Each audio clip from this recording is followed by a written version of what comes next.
Hey everybody, my name is Jeff Jaglowski. I am from the Grand Rapids, Michigan area. Thought I'd have a little bit of fun tonight. Uh, Never really done this before, so forgive me. This is me teaching myself how to do this. But first off, I just wanted to say I'm new in the real estate investment industry. I haven't been doing it for too long. I bought my first duplex last year, 2018, and ever since I've enjoyed it and I want to continue growing. So to start, I figured I would take a few moments to figure out how I run through a property analysis and how I came up to the decision on how to purchase last year.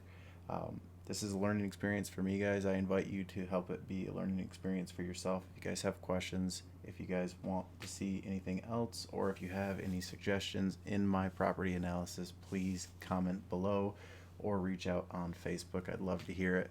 To do this analysis, I'm going to be using an Excel sheet that I made myself. It is not perfect, but it does work pretty well for a quick analysis. I can usually do property analysis in just about a minute or two. So we'll take a quick run through and see what that looks like. So picking just a random property here. First, big shout out to Tara here. She's been great, awesome realtor in the Grand Rapids area, and thank you. And just if you guys need anything, she's great. So first off, let's take a look. Just picking this property at random, 549 Fairview. Going through their photos, I do a quick little run through to see what these properties have to offer. I like to check to see if there's any value add opportunities to them, which it looks like this one does have some opportunity for it. And then I check the area, so checking out where the map is at. We're looking over near the Belknap area, which is an up and coming area. Has been pretty hot for a while now with the lookout point over there. So let's get to the details here real quick. Right here, some of the important information. We already saw our price is listed at $390. If you didn't see that, it's down over here. Our monthly rents are at $1,200. Both units are occupied. So just to do a quick number crunch on these, let's jump over to my Excel sheet here. Just switching pages here real quick. Again, guys, this is the sheet that I had made myself to run through. This 1561 4th Street is my personal unit that I got last year. So we're going to add a new entry here. So entering in our new property, we're looking at 949. It was Fairview.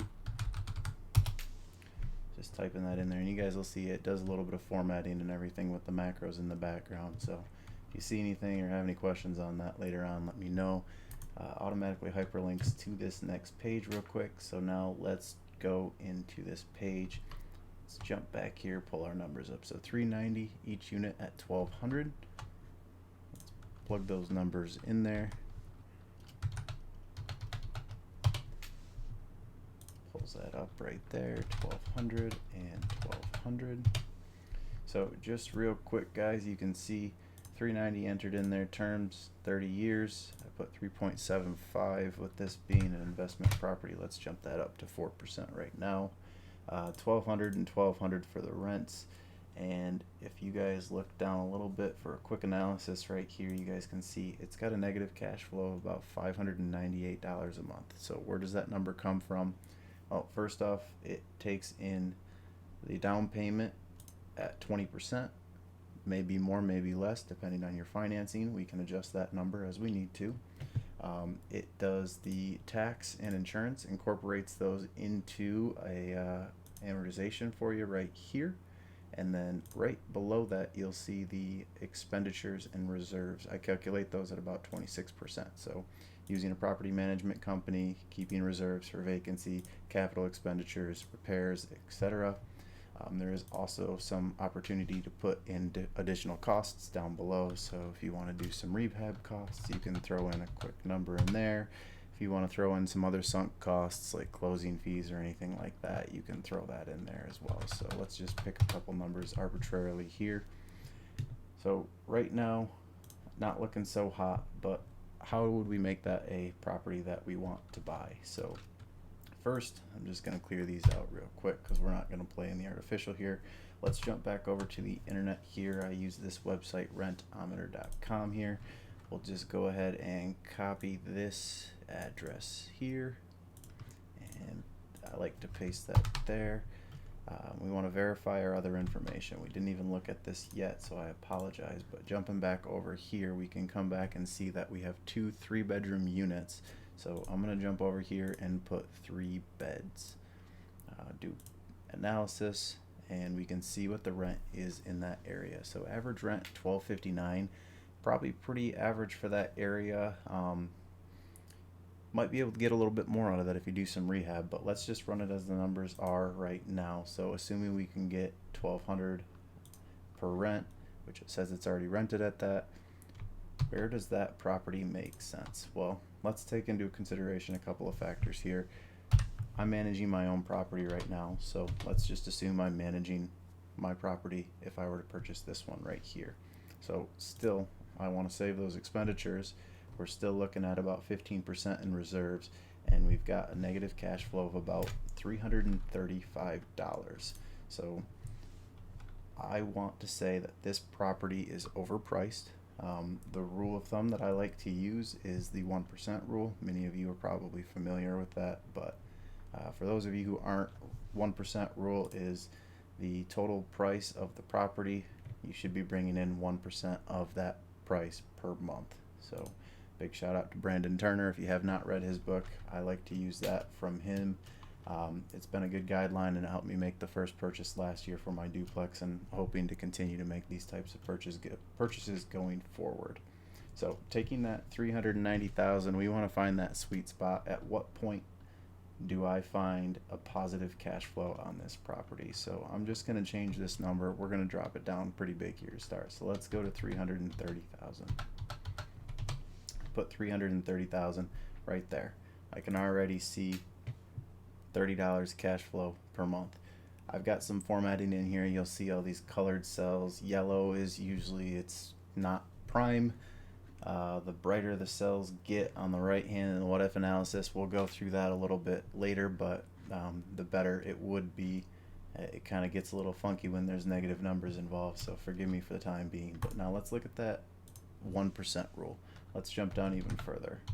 If we were to get $240,000 with $2,400 in monthly rent, you guys can jump down here and immediately see our cash flow jumps up to $580 a month. So we now have that positive cash flow. Again, I'm not factoring in management fees. If you did want to factor in our management fees, we'd have to put the calculation back in there for that. So let's do that real quick.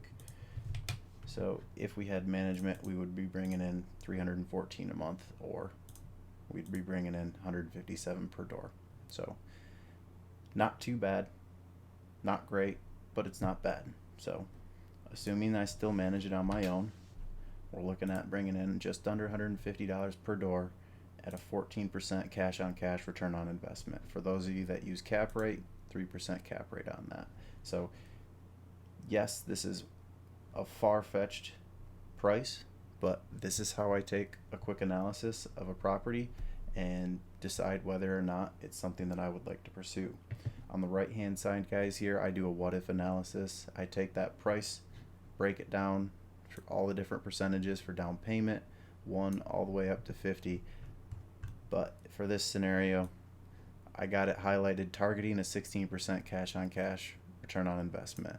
Again, it gets a little funky with the negative numbers, but should we reach that 16% price point, it's going to get darker and darker as it approaches that point. So as you guys can see, it's getting darker over here. Pretty unrealistic numbers here, to be honest, though. So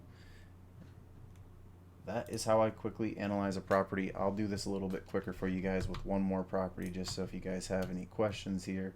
Let's take a quick look at this one right here. I'm not even familiar with it. We got 1058 Broadway. I'm going to just jump in here, click new property, and that pops up right there, creates a new page for me, starts from scratch. I got it defaulted to 3.75, guys, so I'm going to change that to 4% again. And now let's look at the details on this property. We've got a monthly rent of $1,200 and a monthly rent of $600. Assuming yes is correct on both of those being occupied, we can assume those rents are legitimate. So let's jump back over to our Excel sheet over here. We had a total price or asking price of $165. That was up in this section right here, for those of you that didn't catch it. And now let's plug in those rents. We had 1,200 and 600. And as you guys can see, this passes the 1% rule. So already, before even removing the property management, we can see that we've got a $327 monthly cash flow. That's $163 per door. Managing this on my own, this is a $270 a month for expenditures, meaning I'm still making $525 if I purchase this with 20% down. If I don't want to do 20% down, guys, if you guys have better financing options, 15% down, 10% down, you guys can check out your cash on cash return on investment on the side over here. So again, just a quick breakdown. This does not factor in everything. It obviously does not take into amenities the fact that if you have to do snow removal, lawn care, etc., any other expenses that you're planning to sink into a property, like upgrades or closing costs or anything like that, it doesn't account for that, but it does give you a quick reference to see whether or not it's a property that's worth looking at. So again, guys, my name's Jeff. Grand Rapids, Michigan is where I'm from. I'd like to keep these videos going, do a quick property analysis on a couple of properties each day throughout the week. We'll keep those running over here so we can compare them side by side. So on this page right here, this pulls all of the information from our different sheets. We can navigate back and forth. So if any of you have questions throughout the week, just feel free to shout out. Again, thanks for watching, guys. Hit the like button below and look forward to hearing back from everybody and seeing what comments you guys have.